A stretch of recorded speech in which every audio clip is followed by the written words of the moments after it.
And just quickly remind you of what we were doing yesterday. We started vector fields, and I just wrote a couple of examples of what the vector field would look like. Okay, if you just write it algebraically, in general, it could be some functions of x and y for a vector field in R2, could be some functions of x, y, and z for some vector fields in R3. Okay, that is just to show what it looks like in a certain problem. Okay.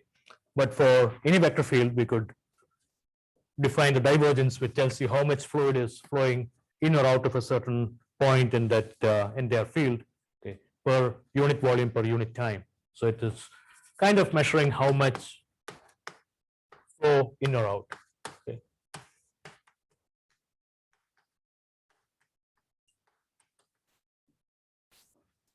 So that's why it's a scalar quantity here, which is a net total of how much you have being contributed in the x, y, and the z directions if it was in R3. Okay. But the curve, on the other hand, measures how much the fluid is rotating around.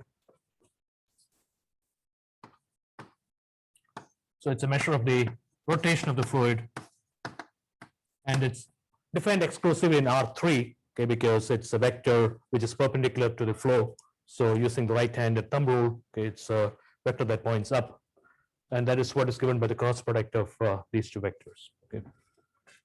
And we'll be using a 2D version of it just for understanding purposes. Okay, when we first do sections 4.3 and 4.4, we don't have the k component or the r component, so it's just going to be this part here. That is the qx minus py. Okay, so that is what I've written there, and that by itself is just a number that measures how much rotation is happening on the xy plane. Okay. That's one of the things we did yesterday, and we also started talking about work done by a vector field in R2 or R3. Okay. So we kind of started 4.2. We didn't do any examples.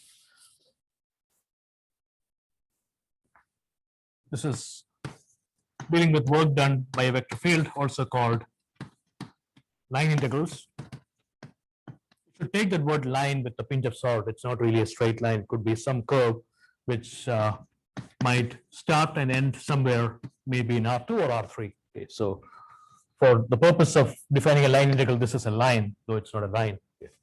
So this is what we call as an oriented curve from point P to point Q. And we talked about how this curve could be parameterized using some parameter T.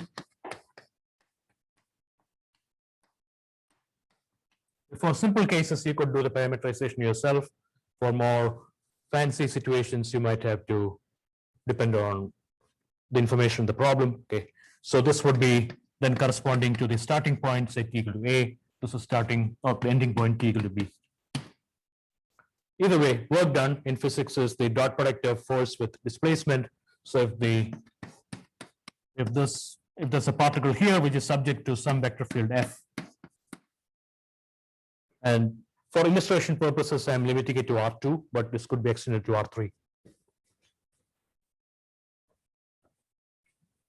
Then the work done, which is solely due to this vector field F, would be the integral from t equal to A to t equal to B of f dot dr, because dr is a small chunk along that curve somewhere, and you are adding it together for all the possible chunks on that curve. The only problem here is that you have f is probably given in terms of x and y. This is in terms of t. You have to kind of make it all consistent. Okay. So this is integral from A to B, f, which is written in terms of r of t, dot dr by chain rule is r prime of t. So in a way, that is force dot velocity times distance, that is displacement, okay, and that is the work done from point A to point B. Usually when it's written this way, it looks kind of scary because of all those, nested parentheses and things that are going in. All this means is that you are rewriting your f, which is probably in terms of x and y or x, y, z in R3. Okay. by replacing your x and y in terms of t. Okay, so just rewrite this as f in terms of t by using, because r of t is x and y coordinates in R2. So this x of t, y of t is what you're going to replace in there, so that everything in the integrand is in terms of the parameter t. You cannot have x, y, t, everything hanging around there. Okay. So once you accomplish that, you can take the dot product of these two vectors. Just keep in mind, this is not an ordinary multiplication. It's a dot product. And if you do those things correctly, you will get a calculus 1 integral in terms of t between two limits, okay, which should be easily doable. So that is what we are going to do first, without doing any heavy duty integration. Okay, so the examples I'm expecting out of section 4.2 are very simple. I just wanted to understand how a line integral is computed. I'm not expecting it to do any kind of fancy integrals or anything. I'll do an example myself, and then I'll go into the worksheet, okay, to show you what exactly will happen there.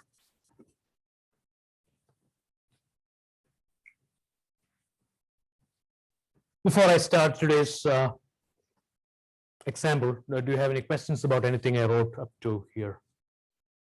You know, there is a lot of information from yesterday, but I hope all of you are on board regarding what a vector field means and what I'm trying to do here. Any questions? Okay, so let me do a quick example. This might look a little silly, but just to make it clear as to what is going on. Okay, so let f of xy equal to 2x comma 3y. It's a very simple vector field, and let r of t be the path given by cosine of t, sine of t, where t goes from 0 to pi. So all you're doing is going from t equal to 0 to t equal to pi along this semicircle. That is what cosine t, sine t says. Find the line integral. So this is your curve C, okay, parameterized by this. Find the line integral of C, f dot dr. That will compute the work done by that vector field in going from here to here on any particle.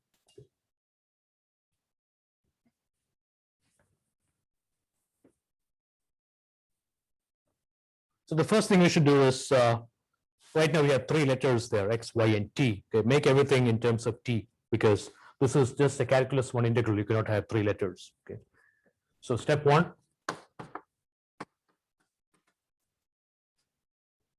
Observe that this is your x of t, this is your y of t, always. Okay. In a parametric representation, that's your x, y, or in R3 it will be x, y, z. So we need to replace your x by this x and that y by this y. So that is what I mean by f of r of t would be 2 times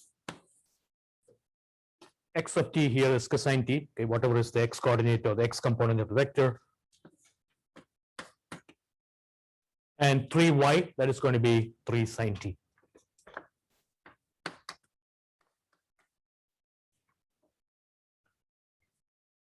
Okay, so in some problems that might look a little bit more complicated, okay, but the idea is the same.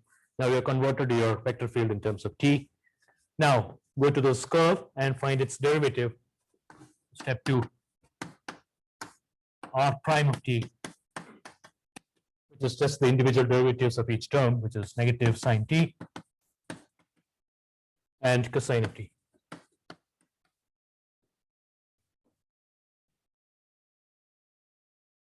Those are the two things you need to compute this line integral. You have f in terms of r of t and r prime of t. Okay. Take the dot product. So step 3. You don't have to write step 2, step 1.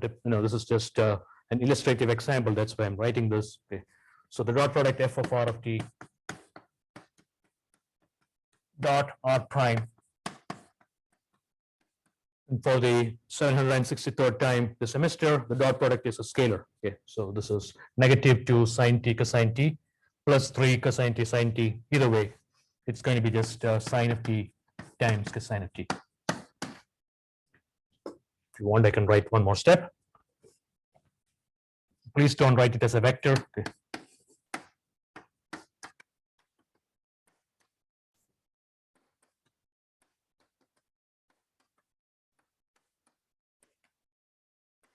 I hope all of you will agree that whether write cosine first or sine first, that's the same thing. Okay.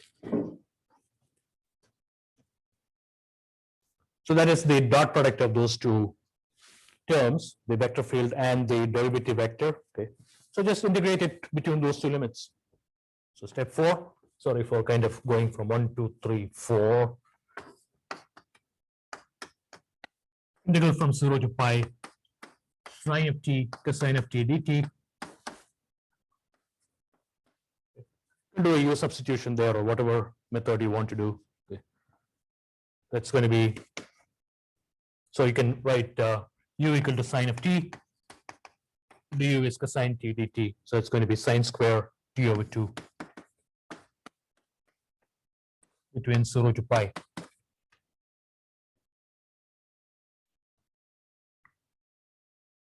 U du u square over 2, yeah.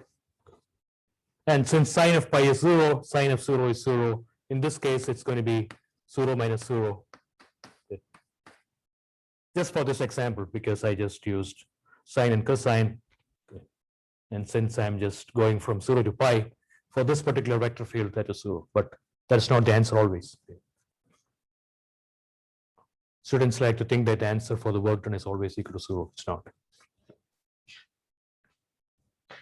Okay, so that's the idea.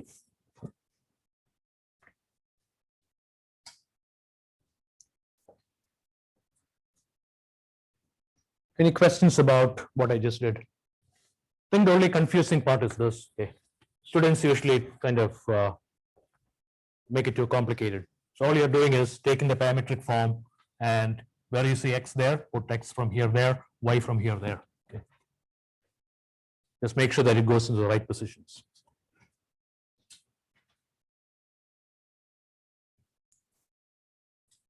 Okay, so if you understood that part, let's go back to the worksheet we were doing yesterday and try to attack those problems. So what we'll do is we'll do problem 2a and problem 3. Okay.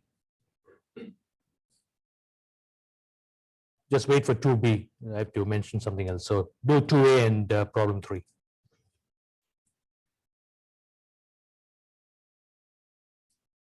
Worksheet number 12.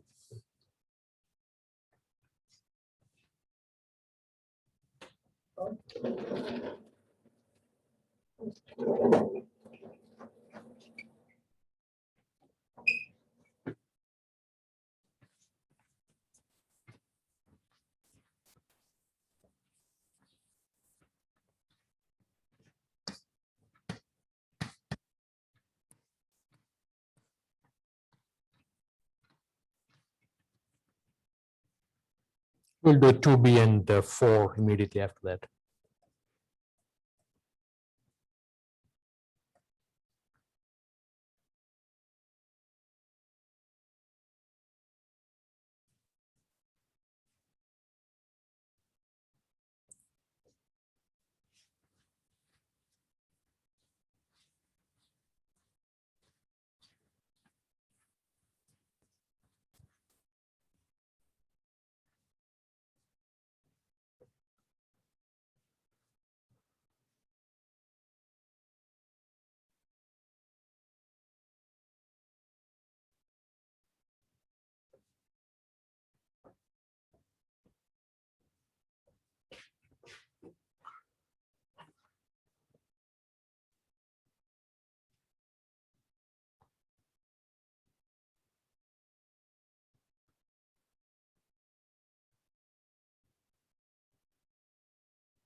Okay, let me try to catch up with you. 2a.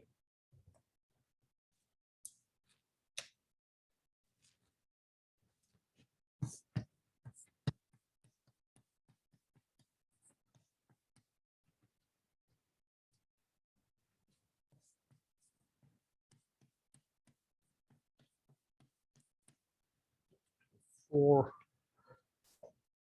And the curve C is pretty ordinary. It just goes from 0, 0 to 1, 1 along this curve. Okay.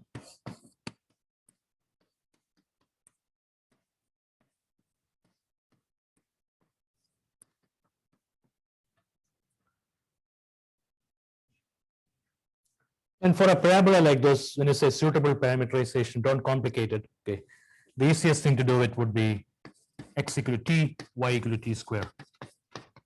You can have several other ways of parameterizing it, but if you have y equal to x square, set x equal to t, y equal to t square. Okay. And the advantage is then the limits of t would be the same as the limit of x because x is equal to t. So since x goes from 0 to 1, y also goes, sorry, t also goes from 0 to 1. Because that is required for us to do this problem. We need the limits of integral there in terms of t. So the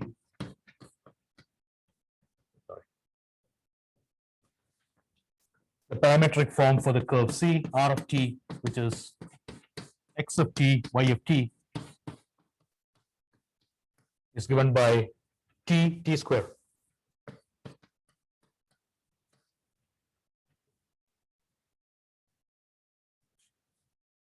All of you okay with this?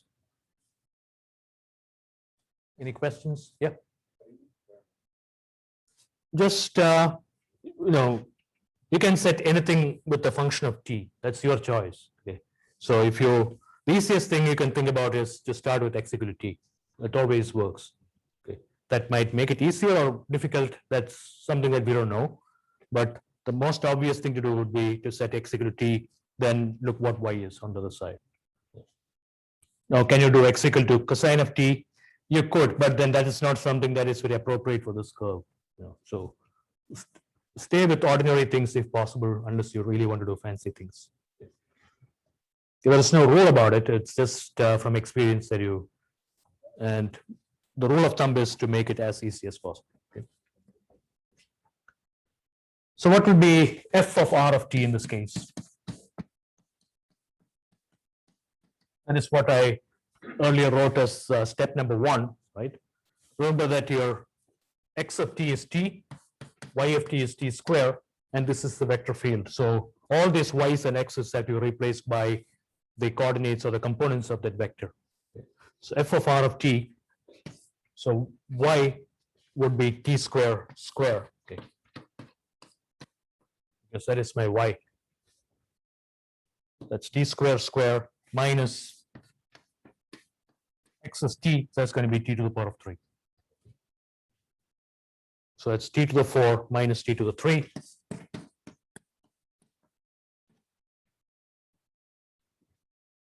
So let me just annotate here as well. This is x, that is y. Okay, y square minus x to the 3. So what will be x to the 4 in terms of t? I know it's a silly question. What do you think? Any contributors here or online? T to the 4, because x is t, so t to the 4 would be x to the 4. Okay. So that is f of r of t. So the entire vector field, instead of 2 letters, is now in terms of 1 parameter. Okay. R prime of t would be the derivative of this vector.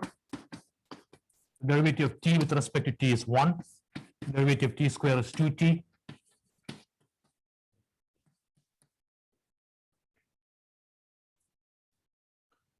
So now you have the 2 necessary vectors you need. You have to now take the dot product of those 2.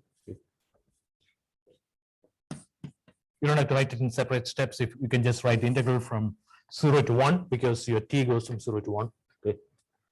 So 0 to 1, f of r of t dot r prime of t dt would be integral from 0 to 1.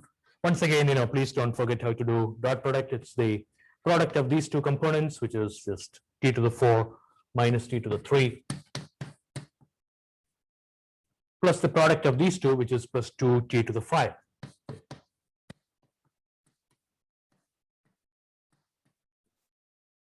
So at some point, you have to get a calculus 1 integral, which you should be able to do without any fancy techniques. Okay, so this is t to the 5 over 5 minus t to the 4 over 4 plus 2t to the 6 over 6 from 0 to 1.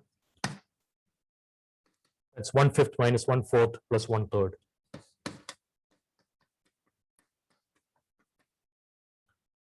Now, without making me do it, can somebody tell me what that is in fraction form? Quickly. No? Want me to do it? Oh. Can somebody online tell me what that is?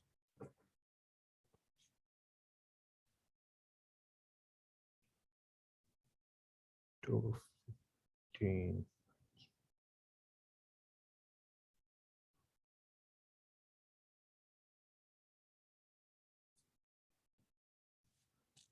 $17 over 60. Good, thank you.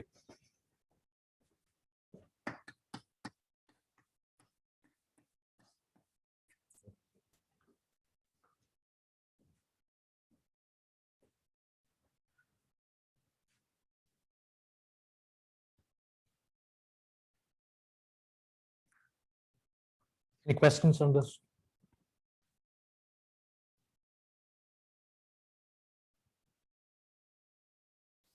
All right, now let's do number 3, where I've been kind enough to give you the parametric form. So all you have to do is then just write everything in terms of the parameter and do it.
There are two curves given there, so you have to do it separately. Okay.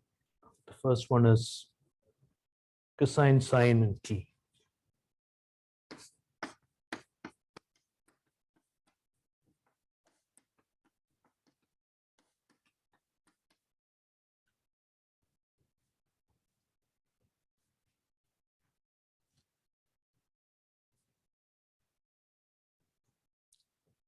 So on the xy plane, this is just a circle, but then in the z axis, it just increases with t. So it's some kind of a helix like this, with the t just going from whatever limits you're given there, 0 to 2 pi. Okay. That is what that means. So x squared plus y squared is 1, and then t gives you the height.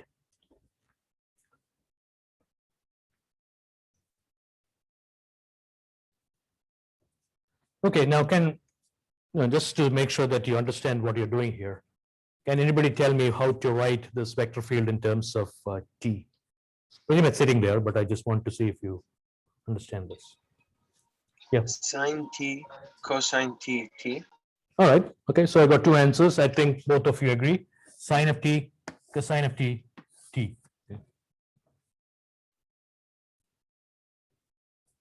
That's because the vector field was written as y, x, z. Okay, so you don't have to do anything to change that. Just go y to y, x to x, z to z. So this will be sine of t, cosine of t, t. Okay. So all that bulky notation of f of r of t is just doing that.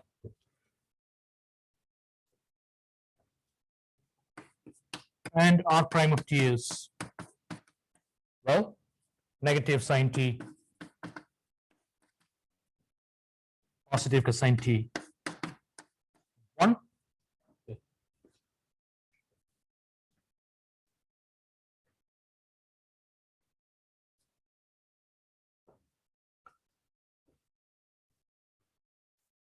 Okay, take the dot product and integrate it from 0 to 2 pi or pi? 2 pi. That was given in the question. Okay. So integral of c f dot dr for this particular curve would be integral of c. The dot product of this would be negative sine square t plus cosine square t. I wish that was a positive, but that's what life is. Plus t dt, and the curve c is going from 0 to 2 pi, so I can write it here itself.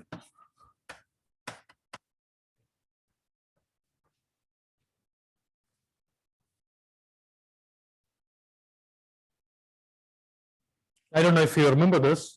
If it was cosine square plus sine square, that'd be 1. Cosine square t minus sine square t by some mysterious identity in your high school trigonometry would be what?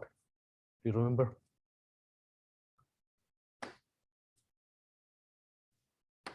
Cosine of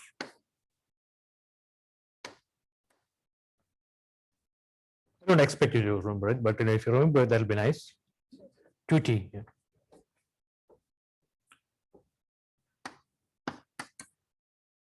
Okay, so that integral is kind of going to be the integral from 0 to 2 pi of cosine of 2t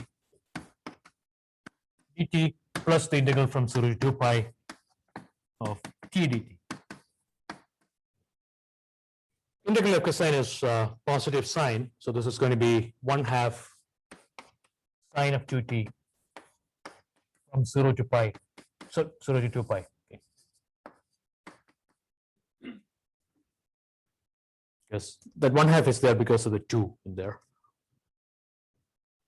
And sine of any integer multiple of pi is 0, sine of 0 is 0. Okay, this entire thing is 0. That's because sine of n pi is equal to 0. N equal to 0, 1, 2, 3, 4. Sine keeps on hitting the x-axis each time.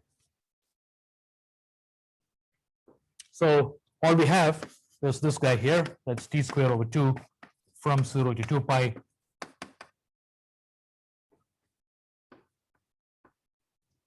And that's 4 pi square over 2, that's 2 pi square.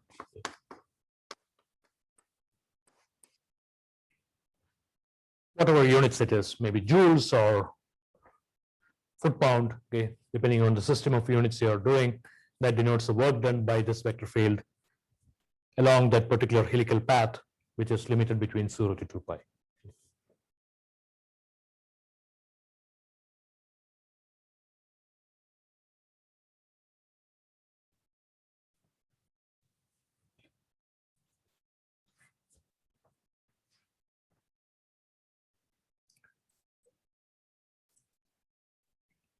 Oops. That's not what I meant. Any questions on this? All right, one more based on the same vector field, okay, which is t square and t to the 3. So I'm just going to replace these here.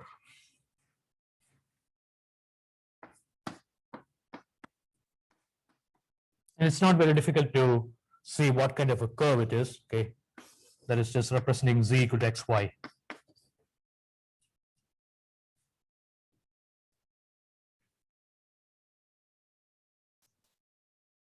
Right, the z component of the vector is the product of the x and the y components, okay. And the limits of t are also given here from 0 to 2.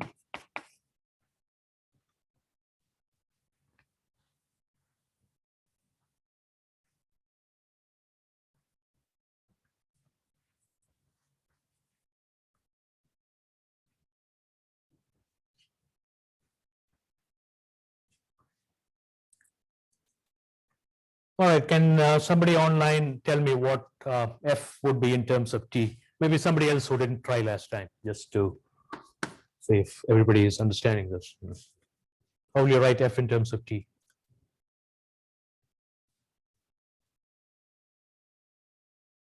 It's okay, just go ahead. T square, okay, so somebody wrote in the chat is t square t to the 3. Okay, good. If you agree? Yeah. And r prime of t, well, I won't ask you this one. That's just 1, 2t, 3t square. Okay, please don't take integrals. They're derivatives of those terms.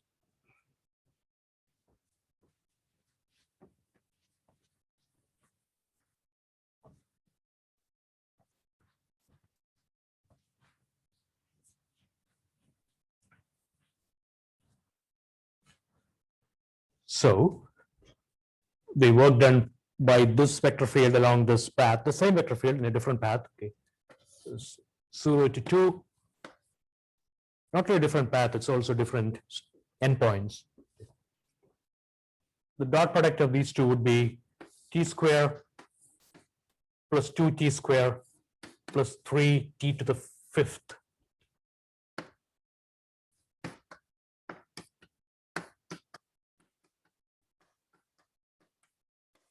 dt, and this is 3t square.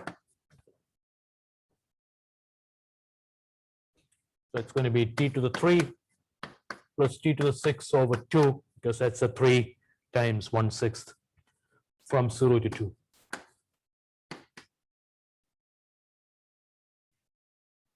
We want to say that is equal to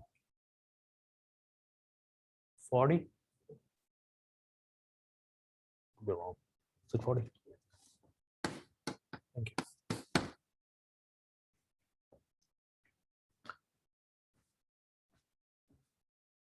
So I wanted to do something similar to this on one of the questions on quiz number 4 on Thursday, without any unnecessary hassle. Yep.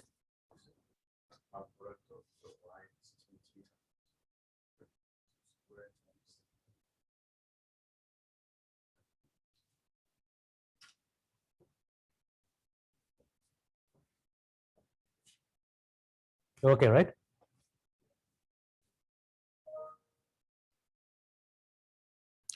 All right. So that is how you would use a parametric form to do line integrals. Now, the question is, do we really have to do this parametric form each time? Is there an alternative? There always is. I mean, there is no absolute necessity that you have to parameterize every possible problem. Okay. If it is given to you, it's a good thing. If not, then probably you don't have to go out of the way to do this. Okay.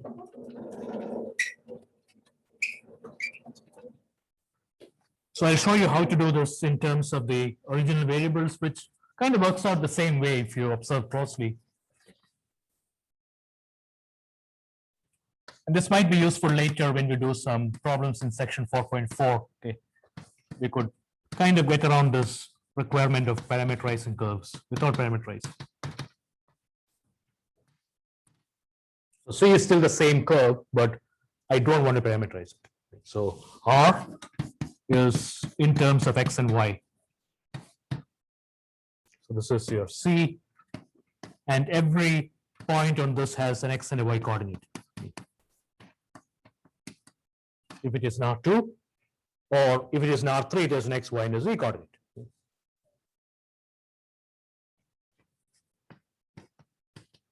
Now, if you use the differential notation, the change, sorry, the change in R is given by the change in X and change in Y. That is, there's a differential which is a change in R. It is contributed by how much you change in X and how much you change in Y. Okay. That is a change in R. So if you have your F given in terms of some components, say P and Q, we are still in R2. Okay. You could just take the dot product of these two vectors and write an expression for the work done. So the integral along C f dot dr. So notice that I'm not writing any t in this equation. Okay.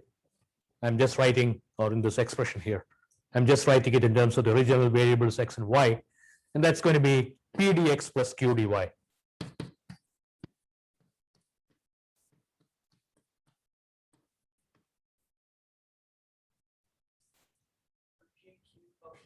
P and q are potentially functions of x and y, x and or y. Yeah. Just like I had there. So when I write p, it's typically p of x, y. I just drop those things for convenience. Okay. Q is q of x, y. There could be numbers in some silly cases, but in general, that's what is. So this is what you will get. Yeah. So what happens if you have p and x as two variable functions and you're integrating over just one variable and treat the other variables as constant? Yeah, so that is the problem here, right? We have two variables here, x and y. What do you do with, how do you do this integration? You only have one integral. It's not a double integral. Okay. And this is where you have to be a little bit clever. Take the curve C, which might have some equation, say, given by y equal to f of x. That has to be given to you. You need to know what kind of curve it is. Okay. So using that curve y equal to f of x, you can write either dy equal to f prime of x dx or dx equal to 1 over f prime of x dy. Either way, our objective is to convert this integral into just one letter. Okay. So you can just replace this here, or you could replace this thing here. It's one, this or this, not both. Okay. Otherwise, you'll just keep going in circles. So this or this.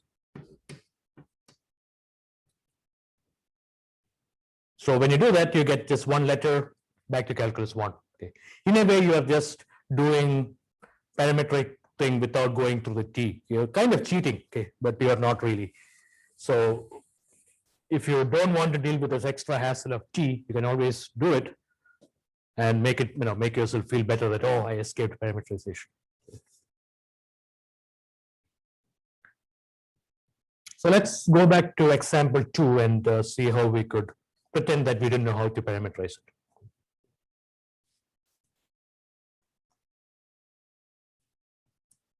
Let me just write down my example 2 once more.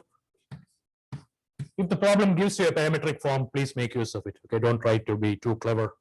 But this is only a good idea if the problem is kind of leaving it open to you. Okay. So f of x y equal to y to the 3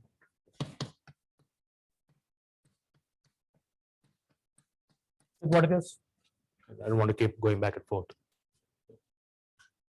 And your c is given by y equal to x squared. And you're going from 0, 0 to 1, 1.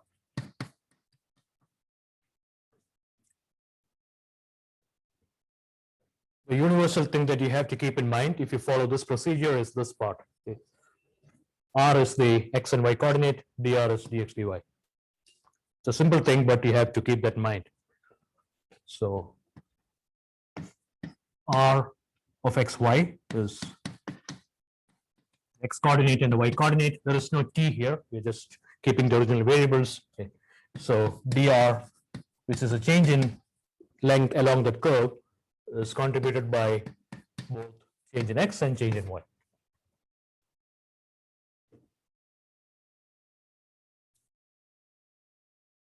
So we don't have to manipulate anything with f of xy at this point. Okay. F of xy is given in terms of x and y. We are not using parametric form. So this is my p. This is my q. That's dx, that's dy. So all you're doing is taking a dot product of the first component with dx, second component with dy. Y squared minus x cubed. Oh, really? Y squared minus x cubed. Thank you. And I was looking from here, and maybe I should get my eyes checked. Thanks for fixing that, otherwise I would have gone too far.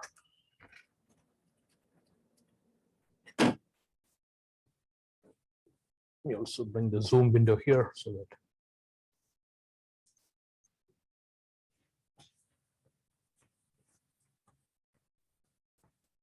All right, so if you follow this one, the integral from or integral along that curve C, which is y equal to x square of p dx plus q dy.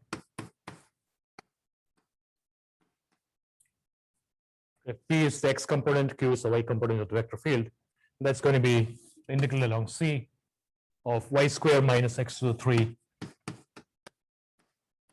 dx plus x to the 4 dy.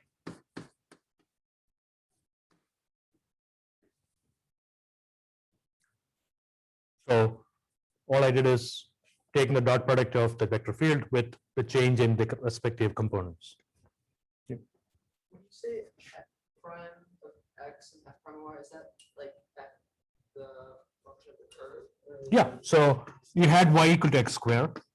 So dy would be the derivative of x square is 2x dx. This is my f prime of x. This is your y equal to f of x, right? Calculus 1.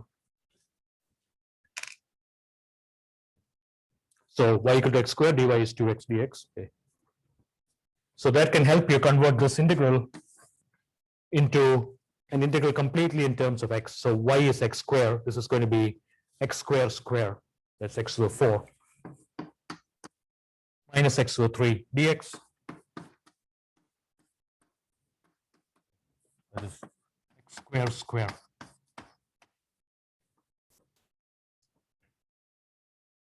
And then the second term is going to be plus x to the 4, and dy is 2x dx. Where x goes from 0 to 1 because the coordinates are 0, 0, and 1, 1. Now, if you simplify this term, that becomes 2x to the 5th. That's going to be 0 to 1, x to the 4 minus x cubed plus 2x to the 5th dx. Sorry for keeping this thing here.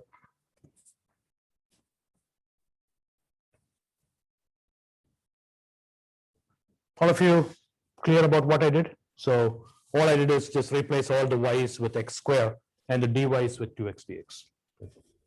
Look at this integrand now. This is the same as what we had earlier, just that you had t there, you have x here. How do you determine the bounds or the limits of integration? there? The problem gave you 0, 0 to 1, 1. So you use the limit to x value. Yeah. We are doing in terms of x, so x goes from x equal to 0 to x equal to 1. Yeah. If you convert it in terms of y, you would still have the same limits. Okay. So what is this equal to? Just going to write 17 over 60.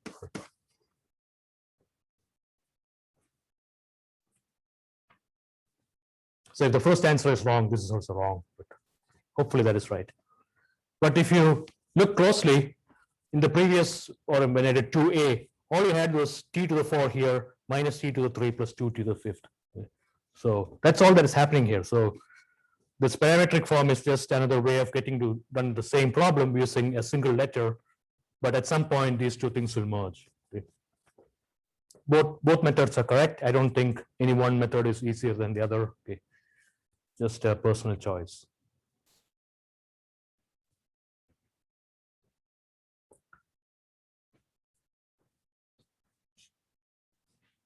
Any questions on the non-parametric? That's not an official title, but the method with no parameterization. Any questions? Okay, now can you do number 4 and report back to me what you observe. Okay, that is what I want to hear.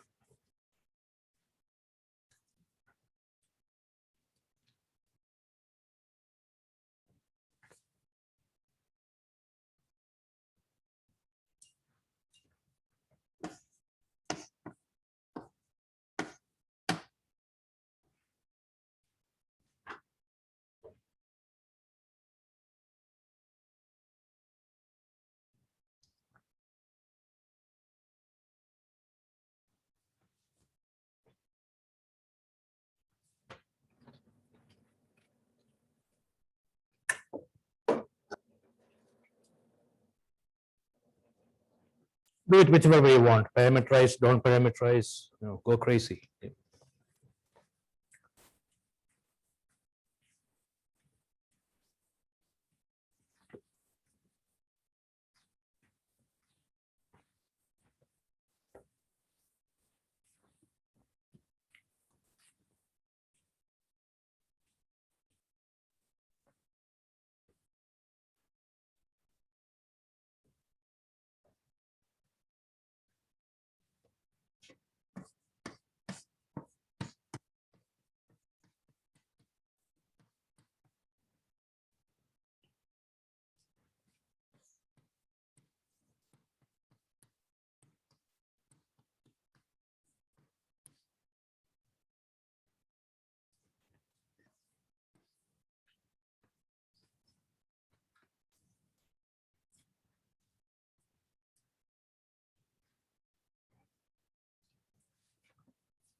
I should have labeled those C1 and C2 instead of calling C is that curve and C is other curve, okay, but that's okay.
I'm just opting to do the non-parametric way for the first curve. Okay. Is this the first one or second one? The first one, yeah. But if you chose using T as parameter, that's fine. Okay, no problem with me. You use parametric form, I would suggest to use x equal to t, y equal to t square.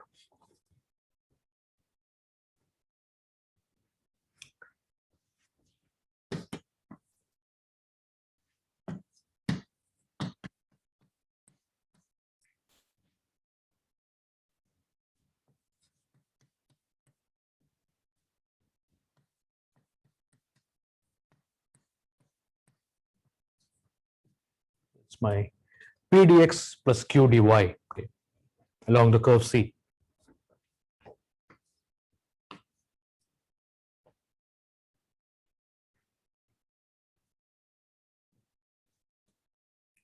And since I'm doing non-parametric, I need to convert one of these in terms of the other. Okay, y equal to x square here, y equal to x square here. This would be 2x dx.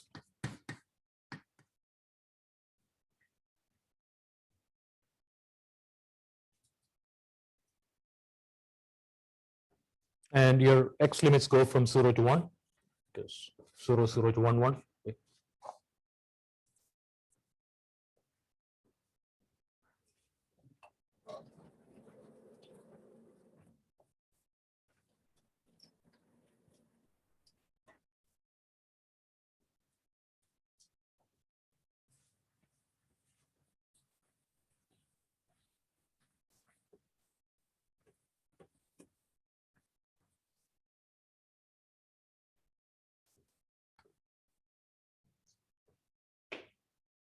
So it's 0 to 1.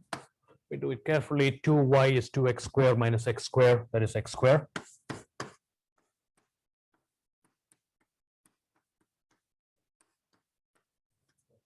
is where it came from.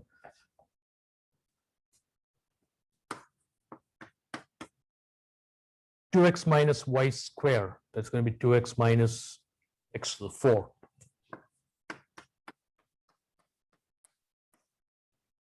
And dy is 2x dx.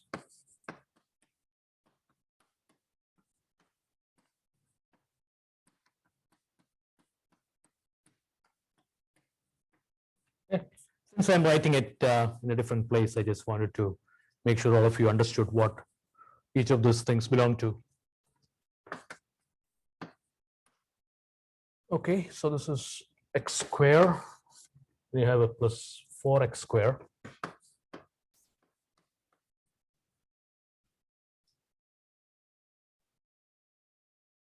Minus 2x to the 5th.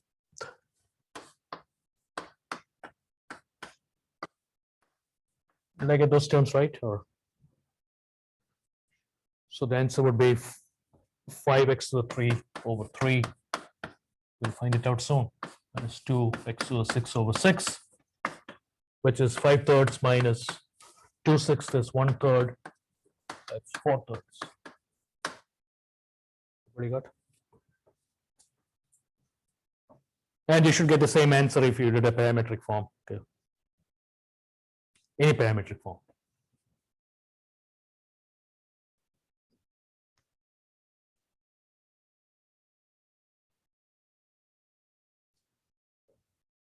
It's kind of silly if I do a parametric form for the second one, y equal to x, then it's already sitting there easy enough. Why complicate it? It's your choice.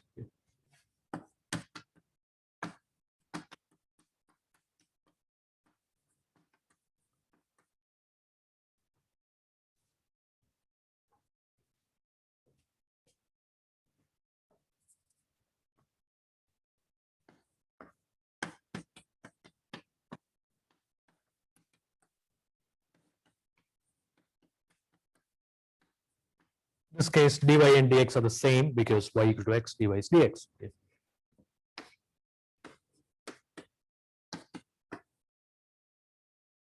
So change all the y to x.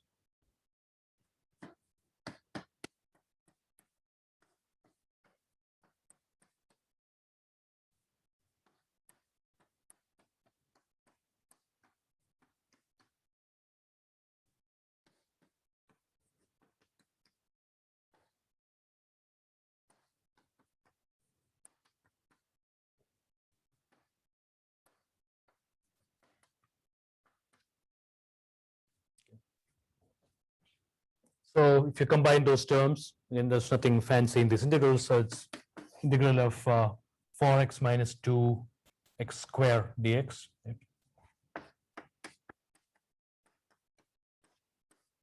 We are finding the work done to go from 0, 0 to 1, 1 using the same vector field along two different paths. Okay, so going from Boston to New York, via Rhode Island, and maybe through some other way. Okay, maybe you went to Ohio, then went there.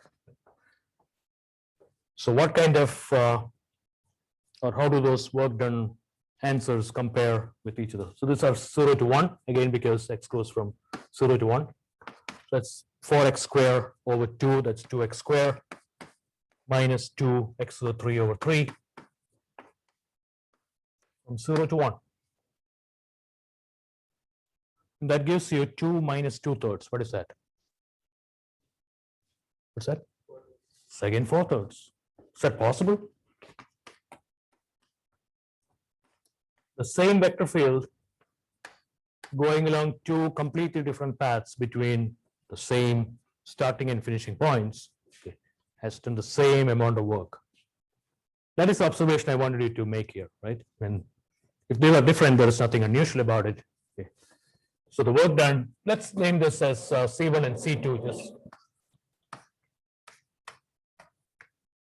I should have done that in the question itself, but now that we are trying to compare this, okay, the work done along C1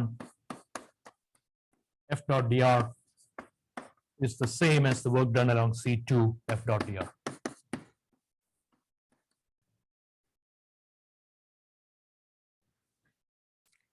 In fact, I'm going to make even a more outrageous claim that no matter what path I pick from P to Q or from 0, 0 to 1, 1, I would have done the same amount of work. I don't care what, if it's a parabola, straight line, or I go crazy and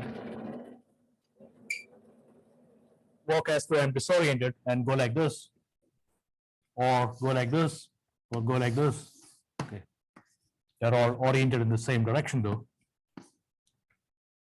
All these paths, however funny it looks or however awkward it looks, okay, will give you the same answer, assuming that you're able to parameterize it and do an integration. So the observation is that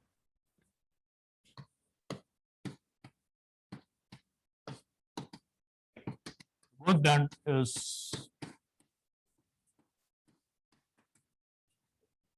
how can you kind of put it in words? No, yeah, path independent. Okay, you probably would have seen this in physics. Maybe, for example, gravitational force is path independent because whether you carry 100 pounds of weight up 5 floors by walking up the stairs, or you take the elevators, or you go through some roundabout way. Okay, as long as the starting and ending points are the same, you do the same amount of work with the gravitational field. Okay.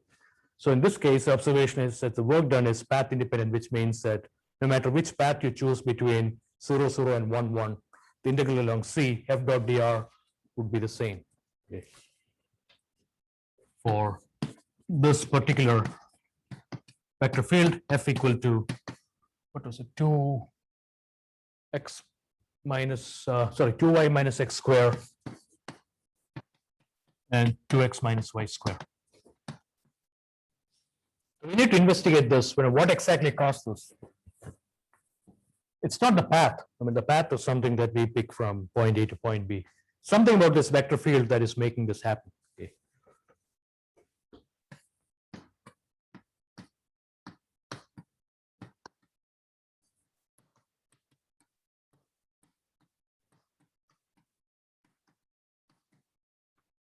So we need to kind of spend some time on this particular special vector field and see what it has got to offer to us. Yeah. So is this a property that's only held by that? A unique, Vector field? a unique class of vector fields. Yep. So there are infinite number of vector fields, but they all have a unique property which we are trying to find out what it is. Okay. All right. So that is the end of 4.2. So 4.2 introduces and focuses on line integrals and work done. Okay. And it's mainly going to appear on this week's quiz because we got bigger fish to fry later. So, so for this week's quiz, I'll ask you something very simple like this to compute. Yes. So the pattern then doesn't apply to all functions. It doesn't apply to all vector fields, not functions, vector fields. Yeah, we don't have a function at this point, right? These are all vector fields. So some vector fields are path independent, some are not. The most famous example of a path independent vector field is a gravitational force, which is a vector field. Okay, so you don't have to go far to find an example for that. Yep. Does it have to do with the divergence of the vector field? Well, partly, we're going to talk about that. So let's not, kill the suspense. Probably not the divergence, but maybe something else. But we'll first give a definition to it and then see the mathematical property of it. Before I move on to that, do you have any questions about line integrals or computing line integrals?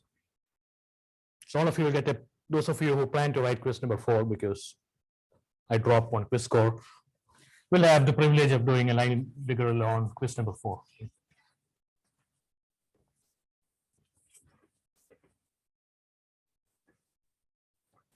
I got a lot more fun things planned for you after that, so line integrals may not appear as such on test number 3. Okay. A lot of exciting things to happen here. Okay, so section 4.3.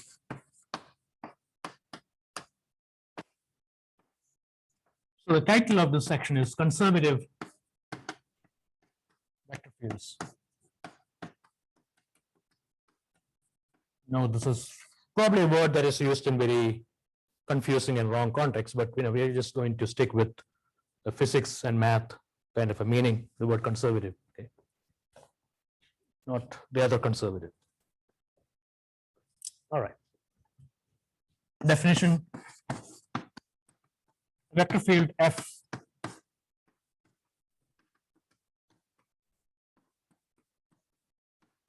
is conservative, also called path independent.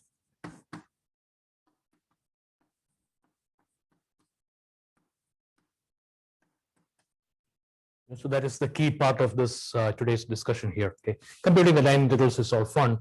The takeaway is going to be this concept here. Is conservative or path independent if there exists a scalar function. Once again, a scalar means it's not a vector. Okay, so it's an ordinary function like you saw at the beginning of the semester this year. So scalar function little f. So right now it could be an R2 or R3, such that capital F is equal to the gradient of little f. So this is the same meaning as what we did in chapter 2. Okay, this is the gradient of the function.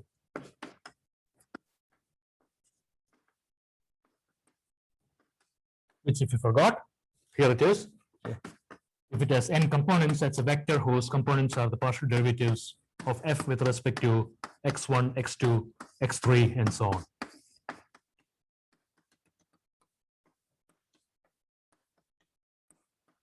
In Rn. And since we are going to focus mainly on R2 and R3, it's either going to be xy or xyz for the first two or first three components. Okay, but that's something we are borrowing from chapter 2. So if we are able to do this, we are not able to do this for all the functions, okay, for all the vector fields. If we are able to do this, then that's good news. That little f is a very precious function for us.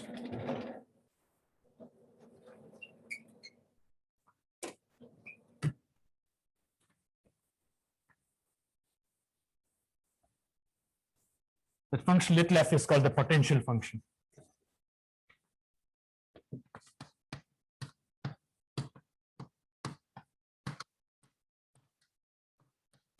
And all these words are borrowed from electrical engineering. Okay, this is the same as the electric potential at a certain point. Okay, it's called the potential function.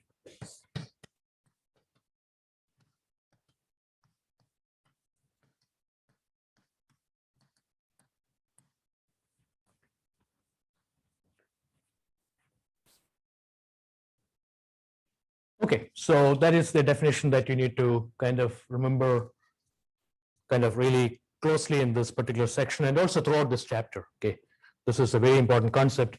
If a vector field is conservative, it's not necessary that it's always conservative. Okay, we should be able to write that vector field as the gradient of some function at every point in that vector field.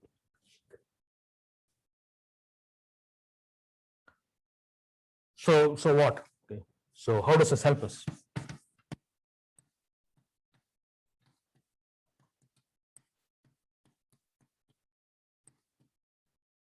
Suppose you are going from, say, point P to point Q. So this is starting at t equal to A, and this is ending at t equal to B. So my claim is that no matter what path you pick between these two,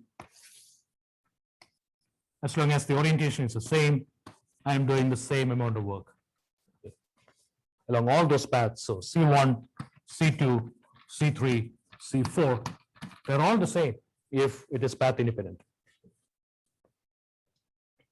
So let's just compute one of them. So integral along C1 f dot dr.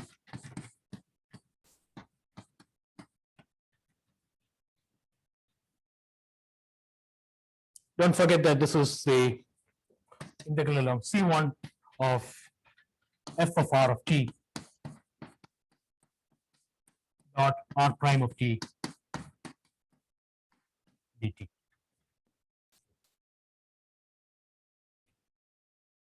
That is what we defined our work in terms of the parametric form for the surface or the curve to be.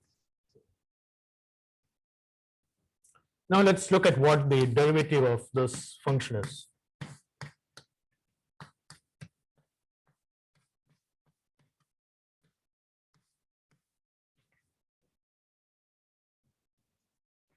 It's a vector field. Okay, it's got multiple components, so you could think about it as 2 components or 3 components. Okay. So what is the derivative of f of r of t with respect to t? You have to use chain rule, so it's going to be partial f, partial x. So if this is x of t and y of t, just to illustrate, I'm taking 2 components. Okay, it could be any number of components. It's going to be partial f partial x times dr dt plus partial f partial y times dr dt. That is a chain rule. So it's f with respect to r times r with respect to t. And r has got 2 components, that's why you have to use partial derivatives. And r by itself only has 1 variable to depend on, that's why it's a calculus 1 derivative. So this is f with respect to x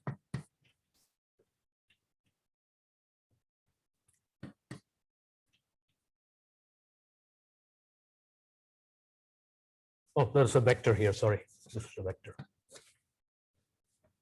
F with respect to x, comma, F with respect to y. It was not x plus y here, it is x comma y, so it's comma here. Okay. So it's partial F with respect to x, comma, partial F with respect to y times dr dt.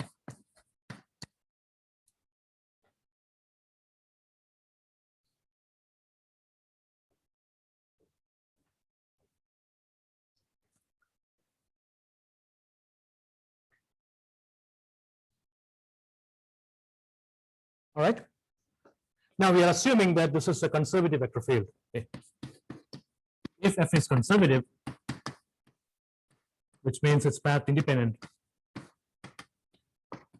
the definition says that F is equal to the gradient of F.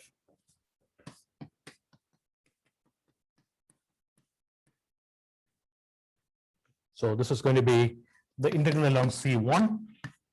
Instead of F, I'm going to replace it by the gradient of F dot R prime of T.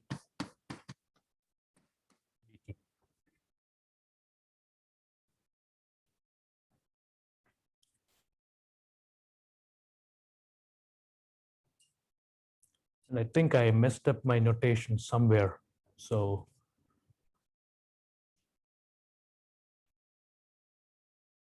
no, never mind. This is capital F, that is little f.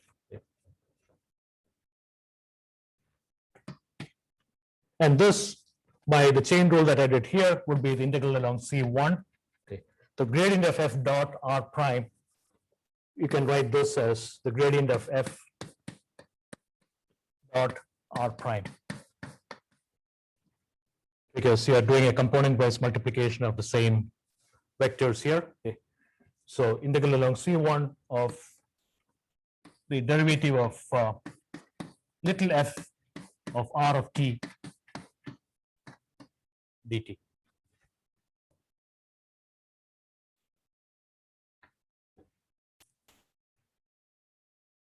Now the derivative of an integral would be just the function itself. Integral and the derivative cancels out. Okay, that is just the fundamental theorem of calculus. So what you're left with is just this function here. It's a scalar function, right?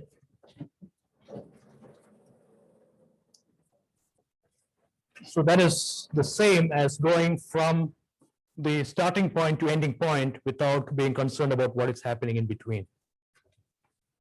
So it's equal to little f of R of t equal to b minus little f at R of t equal to a. Because the derivative of the integral cancels out, what you're left with is just a starting point and ending point. Doesn't matter how you reach there. Okay. So the difference in potential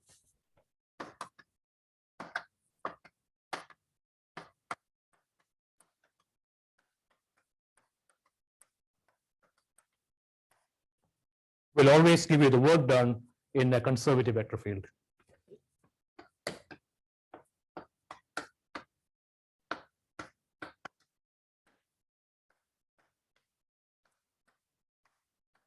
It's a very powerful result because it means that we don't have to do any integration. Okay, once you get that precious function little f, all you have to do is subtract the two endpoints, and then you get the answer. Yes. Is this why we use the difference in potential electric field? Yes, exactly. So this is what you call as the Kirchhoff's loop law, right? You go around the loop, the total change in potential is zero. Right? It's the same idea. Yeah. So let's write this in a more official way so that you can remember this easily, and it's very useful if you're doing physics or engineering, okay, in a conservative vector field. So important result, it's called the fundamental theorem of line integrals. You have a fundamental theorem of calculus, okay, which you hopefully know. This is kind of similar looking. You have the finishing point minus the starting point. The fundamental theorem of line integrals.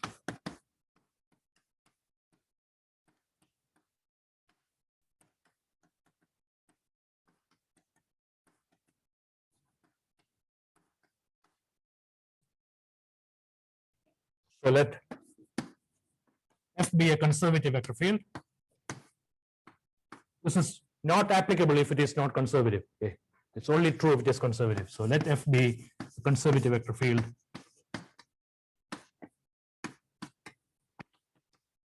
which means that your f is equal to the gradient of some scalar function little f. Okay. You need to know the difference between little f and capital F. This is some ordinary function that is a vector field. Okay. And you take the partial derivatives, write the vector, that gives a vector field. Then the line integral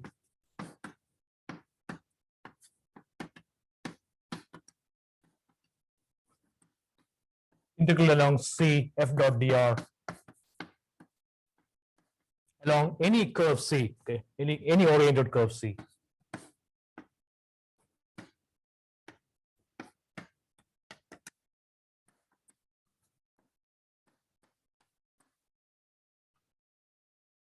Is given by the change in potential, which is F final minus F initial.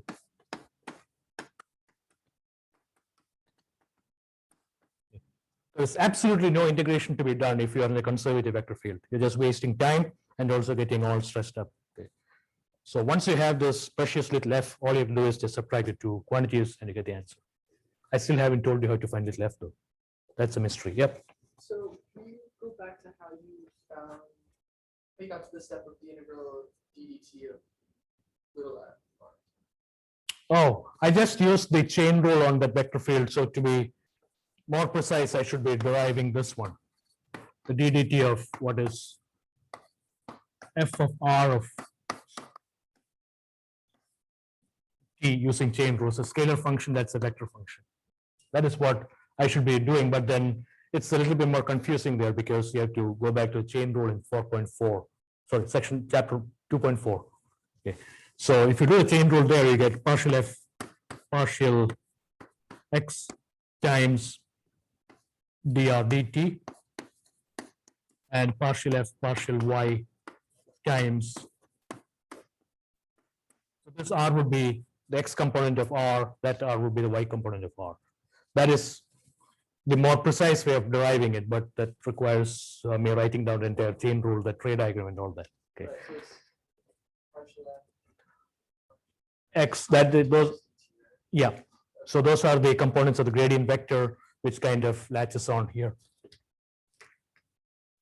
So I kind of took a shortcut there to save time. Oh, Yeah. okay. So the thing on the right hand side of the board, that doesn't correspond with the gradient vector that dotted with the.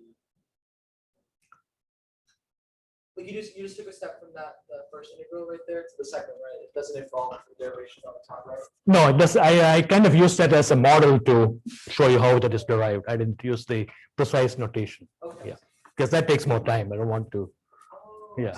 So you substituted the vector field instead of the function, right? That's what you used. Yeah. Okay. Yeah. I see. Yeah, the more precise notation takes a lot more time to do. And by the time I'm done here, you'll be kind of lost about what I'm doing.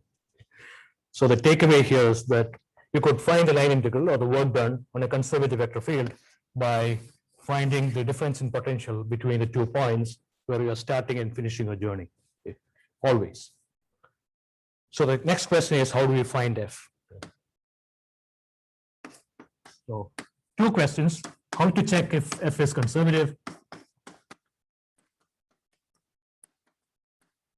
because it all depends on if f is conservative, right? So it'll be nice to know how to do this particular check. How to check is if f is conservative, and then how do we find the potential function little f?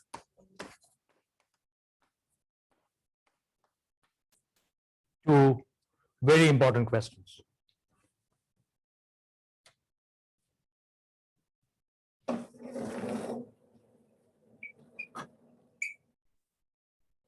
I'm going to clean this up so that it's clear. Okay, it's very easy to do once you understand this process. Okay, it's one of the most popular questions in Calculus 3. If you get this right, there is absolutely no stress or effort involved in doing these problems. Okay, so just pay attention to what I'm going to do. So let f equal to PQ. Let's do a case in R2. Okay. And we want this to be a conservative vector field.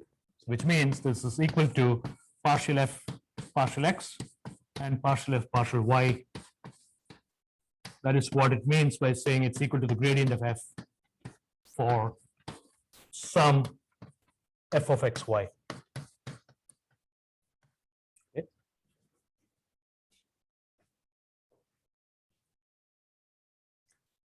So here's a very clever way of checking how to decide if f is conservative or not. Take the partial derivative of p with respect to y. If these two vectors are the same, then each of these components must be the same. So p must be partial f partial x and q equal to partial f partial y. That is what it means by saying those are the two exactly same vectors, right? Take the partial derivative of p with respect to y. Well, that is going to be d square f dx dy.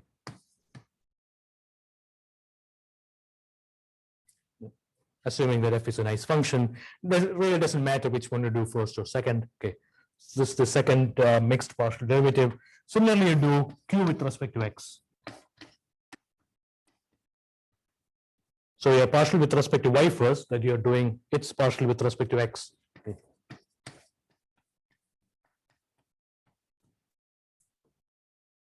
What do we know about these two mixed partial derivatives? Whichever way you do it, it's the same thing, right? Which means that you must have the partial of q with respect to x equal to the partial of p with respect to y for a conservative vector field f of x, y. Okay. That is the condition to be satisfied. Now, those of you who prefer the subscript notation can revert to that one. Okay, just means that you have q subscript x equal to p subscript y. Or you can write qx minus py equal to 0. It's a scalar quantity. Qx is a partial derivative, py is a partial derivative. The difference between these two must be equal to 0 for this vector field to be conservative. Okay. This is called the 2D curl test because the qx minus py is a 2D circulation or the 2D curl on the vector field in R2. Okay. So the 2D curl is equal to 0 for a conservative vector field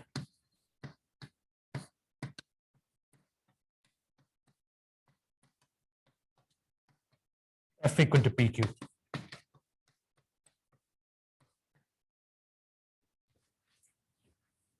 Only thing you have to observe here closely is that it's not qy minus px. Okay, that is a more intuitive way of doing it.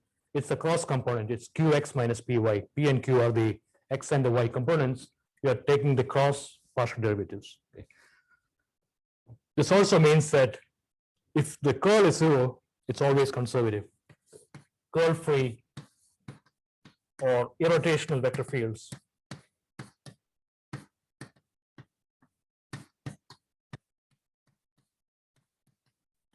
are always conservative.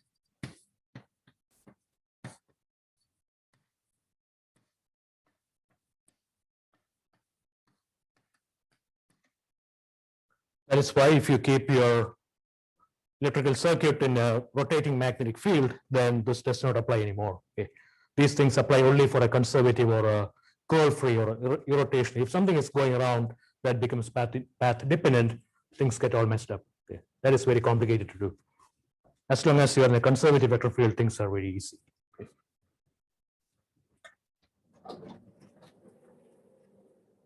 So please write that carefully. It's not qy minus px. Okay. I've seen a lot of students who do this one. I know that is a very natural thing to do. It's not. Okay, it's the cross component.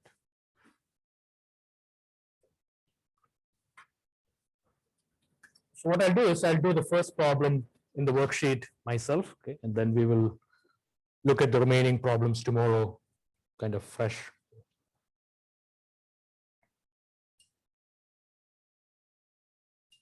All right, so this is worksheet number 13.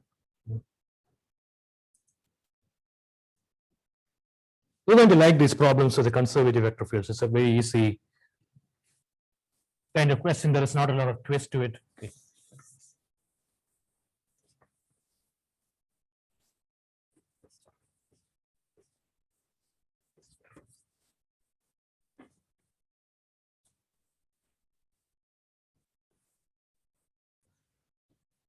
So worksheet 13, number 1.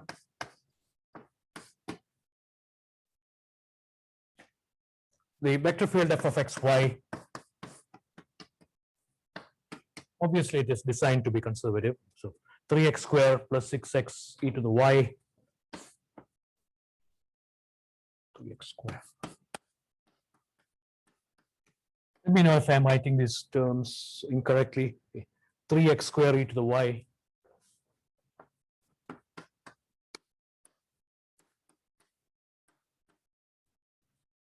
plus cosine y plus 4y to the 3.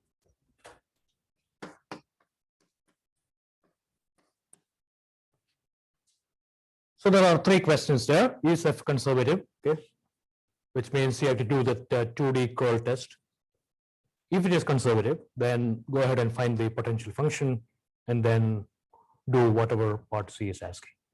So very standard set of questions there. Once again, let's just stick with our notation. This is P, this is Q. If you plan to switch these around, let me know. Okay, that's going to be a very bad idea because we have built everything based on PQ notation. Okay. Now here's something very bad that you could do. Find QX and PY incorrectly and then somehow think that this is not a conservative vector. That will be a sad thing. Okay. So do this carefully. Make sure that these are indeed equal. They have to be equal. Okay.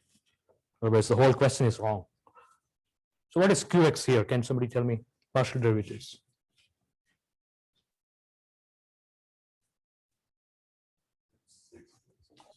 Mm-hmm.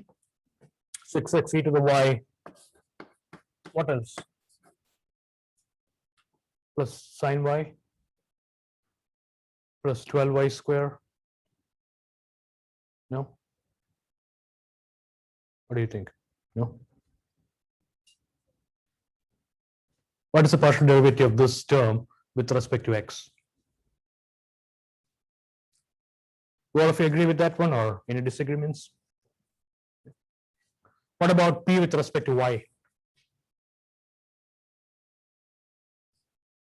Don't tell me the same thing because I want the same thing. Is it the same thing indeed? If I don't have it there, do you still have the same thing?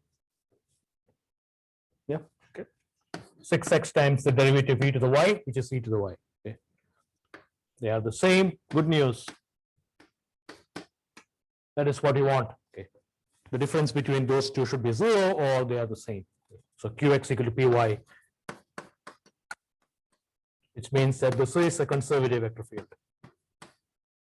If you have any questions about finding partial derivatives, let me know, okay, because that's an integral part of this calculation. Yes. Does 2D curl have any other applications outside of the 2D curl test for determining whether a vector field is conservative? Well, it also helps us with non-conservative vector fields for the same case, but when it's outside of that, I mean, nothing outside of fluid mechanics, electrical engineering kind of thing, you know, doesn't go into finance or statistics, if that is what you're asking. No. All right. Now, how do we find this f? Okay. Now that you know it's conservative, the guarantee is that we have an f. We can find a little f of x, y. Okay, there's a scalar function such that f equal to the gradient of f. That is what we are trying to achieve here. Now, here is the algorithm to do this. So this is a very standard process. You just need to follow it step by step by step. You guarantee an answer. Okay. There's no twist to this. It's a pretty reliable process. So step 1. Set this vector field. You just have to copy and paste. Okay.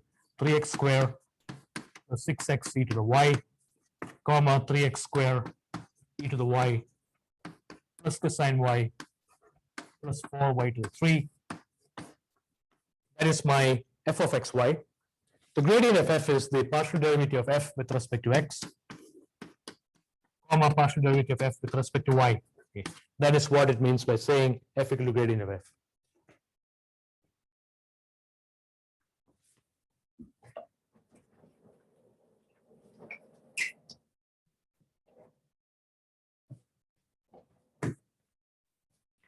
Now, I don't have a preference between the x and the y components. Okay, I usually start with just x component as a practice, but you could start with the y component.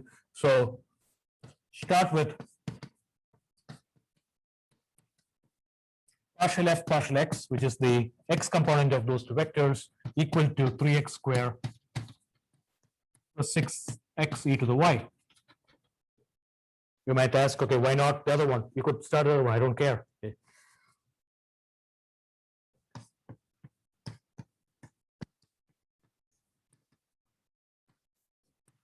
Just to keep that doubt away, you could also do this. Just stick to one of them though, okay? Don't do both. Just stick to the x component always. Remember, we're trying to find this function little f of xy. Integrate this with respect to x.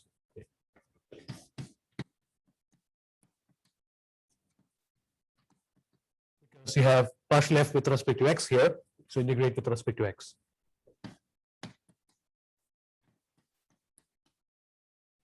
And when you do that, make sure that your y is a constant, okay? Because this is a partial derivative. So any other non-variable thing is a constant. So it's going to be the integral of 3x squared dx plus the integral of 6x e to the power of y dx.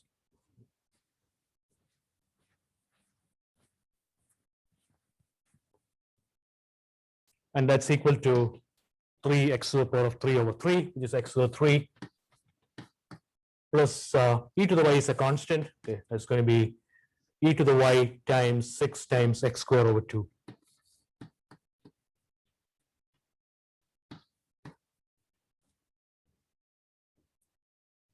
So the derivative of 3x squared is 6x, e to the y is a constant, plus what? Yes, plus some function g of y. Okay, it's not a constant per se, it's some function of y which we don't know. So we have some shape of what f of xy looks like, but not a complete idea. Okay. It's almost there, maybe 2/3 of it is complete, but we still don't know what the g of y is. So start with partial f partial x, integrate with respect to x, get an incomplete f of xy. Now, step 2.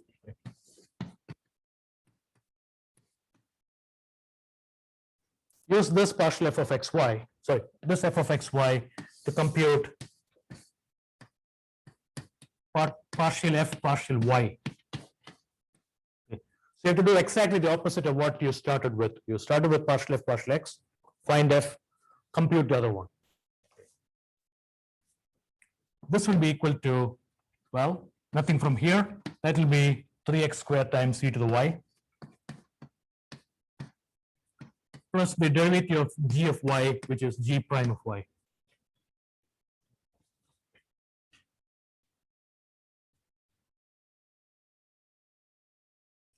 Now, there is some information that we haven't used yet. Okay, that is the original q. Remember that your partial f partial y was equal to q to start with. Use that here. So this is equal to the q from the function, which is 3x squared e to the y plus cosine y plus 4y to the 3.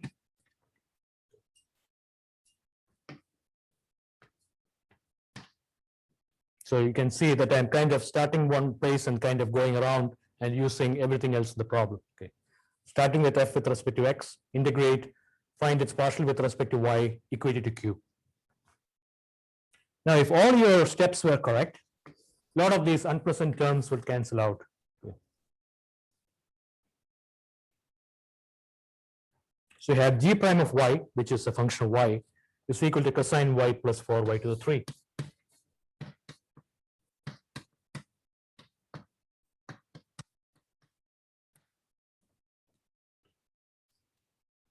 So just integrate with respect to y and you get g of y. This is now calculus 1. Okay. integral of cosine y plus 4 y to the 3 dy, which is negative sine y, sine of y, sorry, plus y to the power of 4 plus some constant c.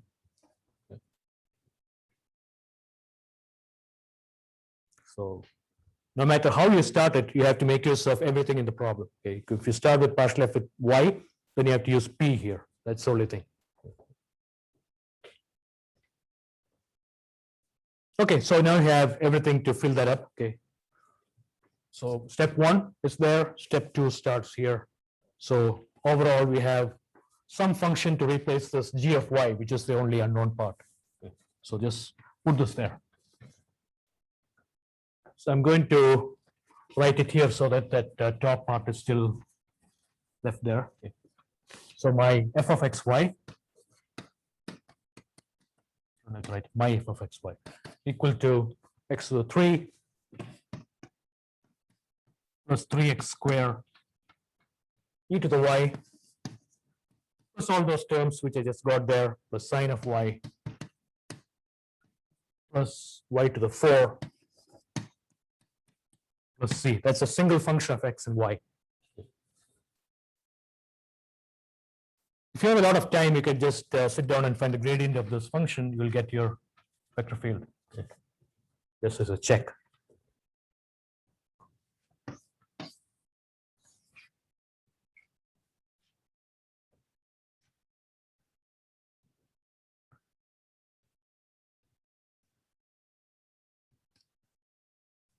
All right, now part C has a lot of stories in it. Okay, this is where you have to just eliminate all unnecessary information out of that one.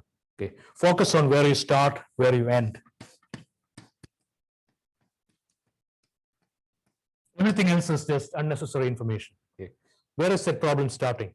You're starting at the point 1, 5. It goes through a lot of intermediate cities and towns and everything.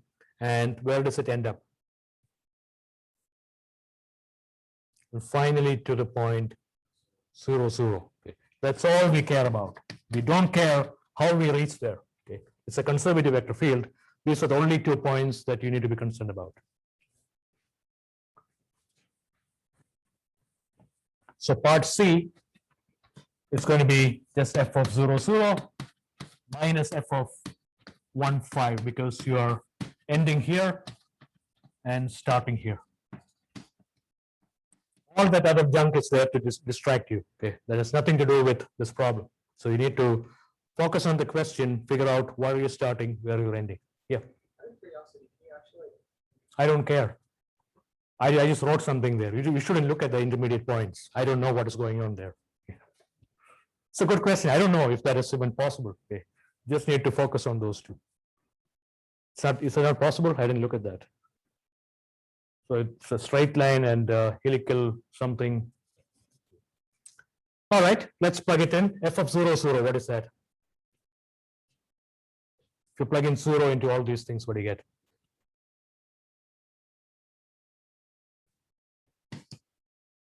I'm going to make a wild guess and then going to say 0. Is that right? Okay. Minus some unpleasant number, f of 1, 5, which is going to be 1 plus 3 e to the 5. You don't have to compute all this, plus sine of 5 plus 5 to the 4. And observe that the c will cancel out on both the terms. Okay, it's a definite integral, so you don't have to write the plus c. So the answer is just this much.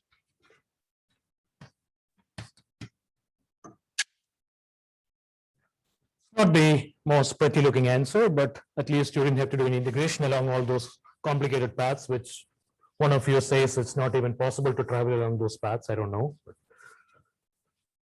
I'll take his word for it.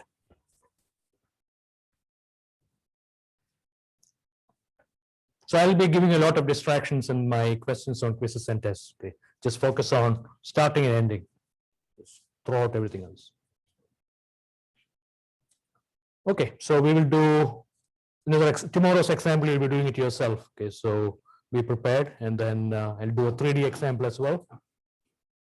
and we'll move on to Green's theorem after that. Okay, that's it for today then.